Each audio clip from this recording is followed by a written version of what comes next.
Welcome back to my channel.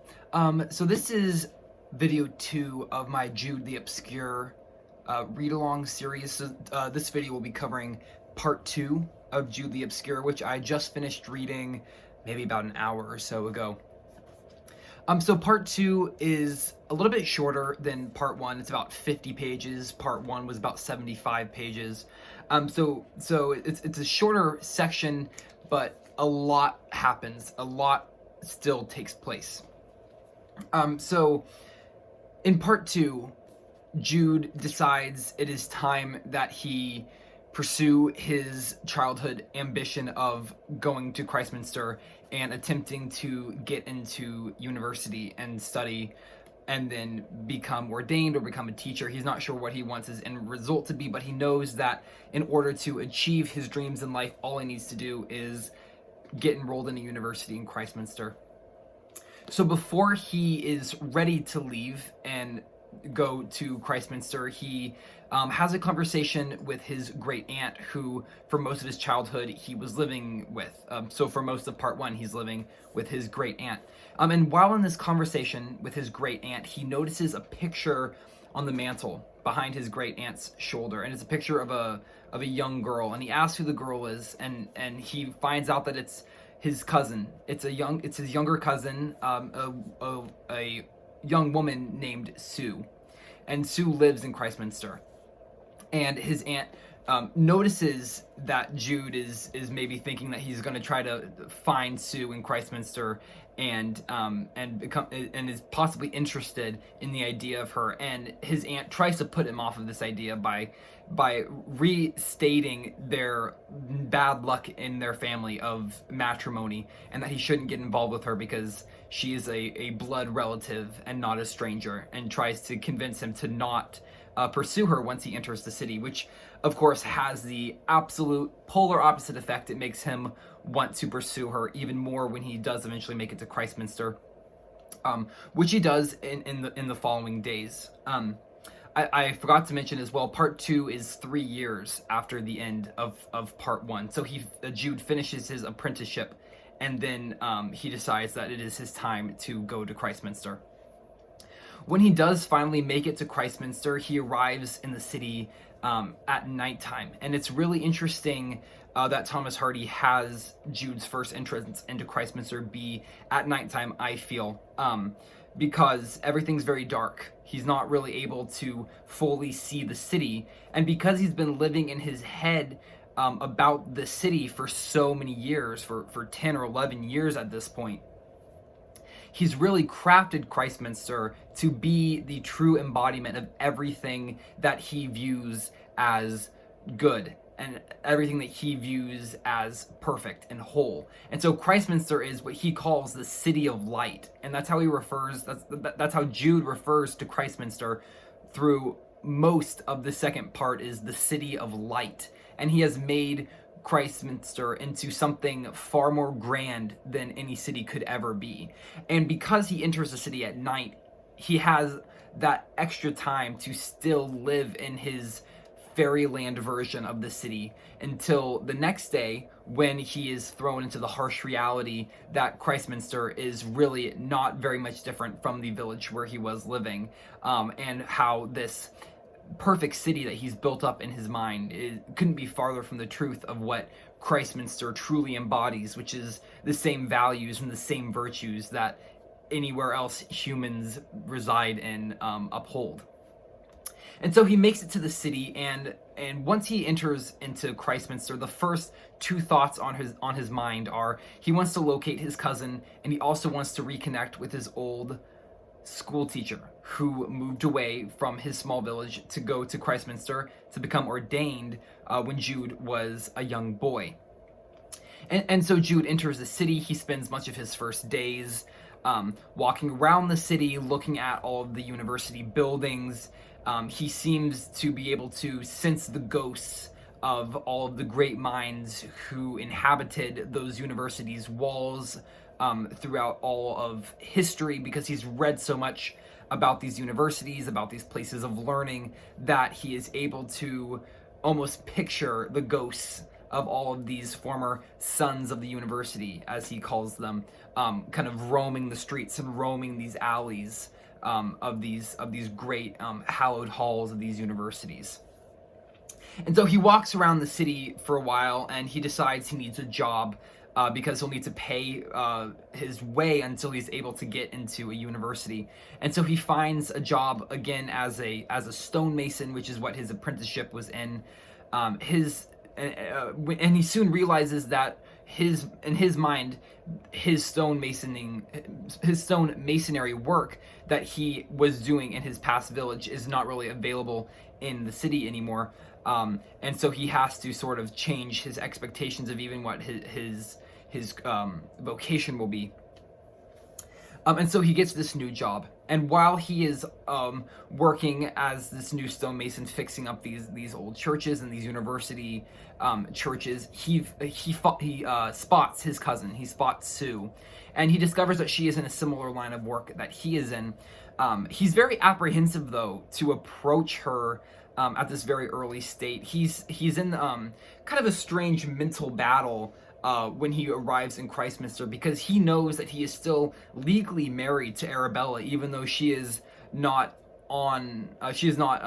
in England anymore. She has immigrated with her family to Australia. So he knows that she's out of his life. She's out of the picture, but he's still legally bound to her in the eyes of the law. And also, he has in the back of his head that he knows it's an absolutely stupid decision to get romantically involved with a cousin, with a blood relative, which, of course, now, obviously, in today's culture, that's just not done. That's just very strange. But in the time that this book was written, that was not that uncommon. It was still considered unwise, even at the time that this book came out, which was, the late 19th century. So he holds off from approaching her. He doesn't want to go up and talk to her. So he stays in the distance, and he just sort of observes her in her natural habitat, and is just sort of creepy around her, and doesn't ever fully approach her, and just sort of tries to be in the same places that she is at, and tries to obtain information about her from other people. And so it goes along like this for a while. And then we get a character shift in the middle of part 2, and it shifts to Sue's perspective. And we get a little bit of insight into Sue's life. So she works as a sort of stonemason, as sort of a carver, for an inscriber for a university. So she gets room and board in exchange for the work that she does. And one day, when she is off of work, she goes out walking, and she passes a carver selling statues, and she buys 2 statues, a statue of Venus and a statue of Mars. And she just falls in love with these beautifully carved statues, and she takes them back to her rooms where she lives, in the care of a very pious, upright Christian Christian landlady who is very, very strict, religiously speaking, and holds Sue and her different boards to very high moral and religious standards. And so when she sees Sue with these statues, she immediately inquires about what they are images of, and Sue says that they are patron saints, and she doesn't tell him that it's Venus and Mars, because she knows that's a stupid thing to say to someone like her landlady. And so Sue puts these beautiful statues up on her dresser, and that night between readings, she glances up at her statues and feels that she would like to have something better in her life. Both Sue and Jude kind of have this false image in their minds of what they think living could be if they could only be somewhere else. And so for Sue, that place is not Christminster, and for Jude, that place is Christminster, because he has not yet been disillusioned to the city. Although, basically from the onset of part 2, he starts to feel this disillusionment with the city. He starts to realize that maybe the idea that he had in his mind of what Christminster was is not in fact what Christminster actually turns out to be. In the kind of the final part of the second part of the novel, Jude decides to approach Sue, and they begin to talk. And throughout their conversation, a couple of times the name of Filston is brought up, and that is the name of the schoolmaster who Jude is looking for in the city. And so when he realizes that his old schoolmaster is still in Christminster and has not yet obtained his degree, he inquires a little bit more about that, and he finds out that his schoolmaster was unable to fulfill his dream of receiving a university degree and becoming ordained, and is in fact still a schoolmaster at a small school outside of the city, and so this kind of throws Jude for a bit of a curve. He is very shocked when he discovers that that a university did not accept his old schoolmaster, and he is instantly anxious by the proposition that someone as smart as his former schoolmaster was not accepted into the rigorous academic structure. And so he is anxious that he himself will not be able to uphold to these standards and be admitted into an institution of higher learning. And so he decides that he, along with Sue, will go and find his old schoolmaster and try to just figure out what went wrong with his dreams and what Jude could do differently, because Jude doesn't want to just stay a stonemason the rest of his life. He knows he's destined for something better, and he refuses to accept anything but this artificial fantasy that he has created for himself of this life that he will lead when he's older, and he has all these very detailed expectations of what a university will provide for him, and what his job needs to provide for him, and what the future must hold for him in order for him to feel fulfilled and to feel validated in himself. And through this time at Christminster, he continues on with his very scheduled reading and study and education, and kind of always pushing himself forward and trying to learn more and to become better versed in the subjects that he already knows. Got a weird pop-up on my phone there. He wants to make sure that he is always stretching his mind, so that the moment when a university does accept him, he is ready for his admittance exam and they will take him immediately. And so Sue and Jude find Filston, the schoolmaster, and when they first meet him, Filston is unsure as to who Jude is, and Jude is again sort of heartbroken by this, because Filston had such an impact on the young Jude's mind, that Jude was certain that was reciprocated between the two of them, and that Filston also had a large imprint made on him by Jude. And so when Jude realizes that to Filston he is just another student and nothing beyond that, he is sort of put out by that. Through their conversation, Jude reminds him of his leaving his town when he was younger, of the 2 grammars that Filston sent to him. And through this conversation, Filston starts to realize who Jude is, and he starts to remember his promises to Jude, and he starts to remember some of the things that he told Jude about his plans. And he basically shoulders off any questions that Jude asked him about why he didn't achieve his goal of graduating from a university and getting ordained in the church. He basically just brushes all those answers off and says, life had other plans, and really he was foolish to dream the way he did. And it's all just very depressing. All of their exchanges are just very, very cold, it seems, at the beginning, and you can tell that Filston feels incredibly unfulfilled in his life and in his career, and he's really just very deflated. And so he doesn't really want to talk to Jude.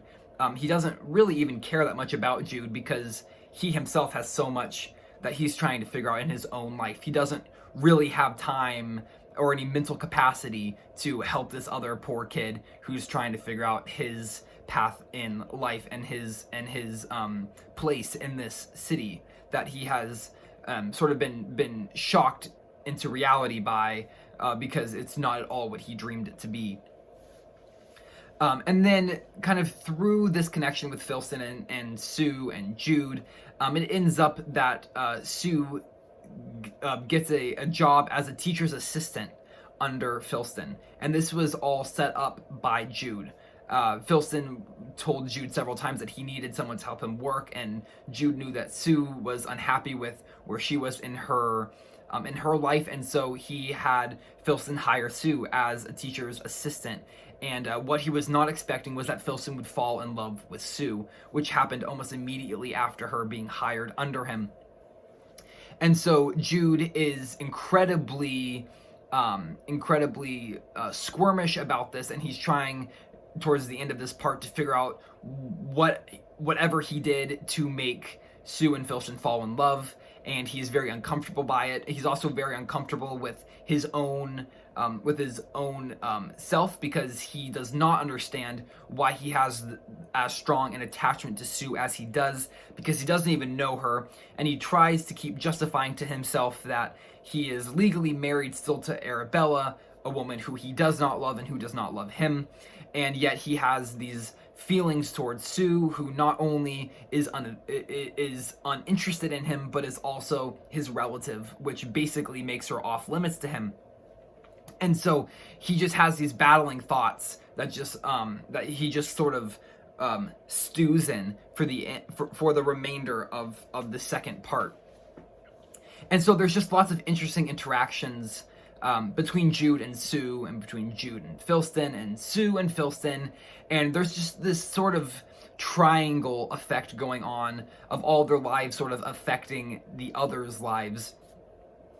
And through this last part, Jude decides that he is going to write a letter to the heads of these different universities, asking for advice on how he should pursue getting enrolled into a university's program. And so he writes these very long, beautifully phrased, poetic letters to the heads of these universities, where he explains about his past, he explains his passion for learning, his rigorous studies and readings that he puts himself through for his own education and for his own fulfillment, and how he is fluent in Latin and Greek and has all these great pieces of literature memorized, and basically just pleads his case of why he feels he is worthy to be admitted into one of their universities. And he awaits a reply, and he waits several days, and through those several days as he's waiting, he's sort of just miserable and just sort of moping around Christminster, sort of every day becoming more and more disillusioned with the city. He was so invigorated and so excited upon arrival to the city, but sort of every day it's beaten out of him, and he realizes just how far he is, how far he still has to go in order to achieve his dream. And then he receives a letter back from one of the university heads, and the letter is very curt and it's very short compared to the letter that Jude sent out. And the letter essentially said,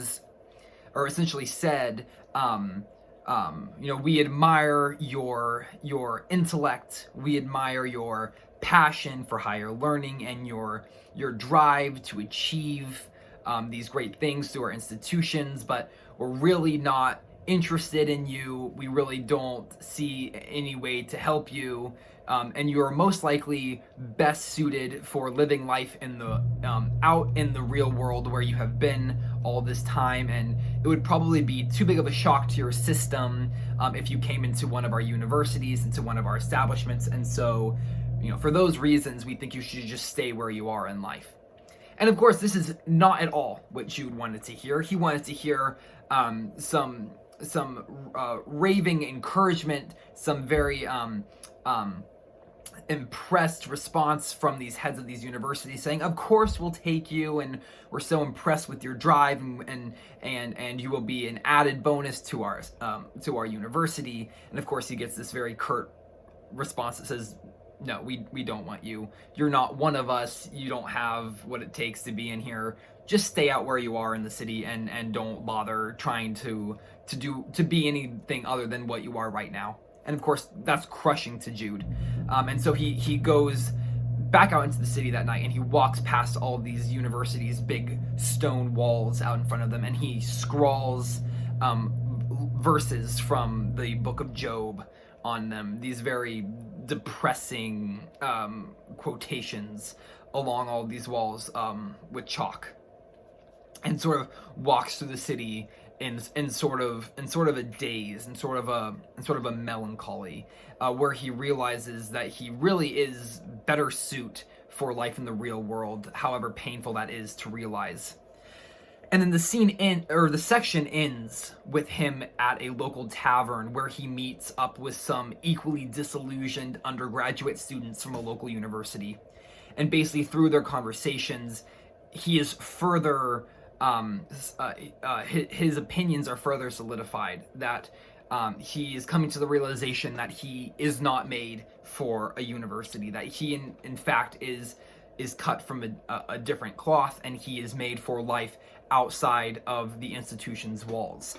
And he picks up on this just through his conversations with some of the other undergraduates, who are at this bar that he has decided to go get drunk at, and try not to think about his rejection letter.